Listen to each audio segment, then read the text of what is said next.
Videobloger Nail Kəmərli xarici nömrədən ona və ailəsinə qarşı ağır təhdidlər aldığını bildirib.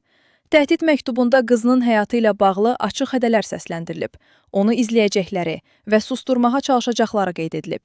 Nail Kəmərli jurnalist fəaliyyəti ilə məşğul olduğunu və cəmiyyət üçün vacib mövzuları işıqlandırdığını vurğulayıb. O, heç bir təhdidin onu gördüyü işdən geri çəkdirə bilməyəcəyini bildirib.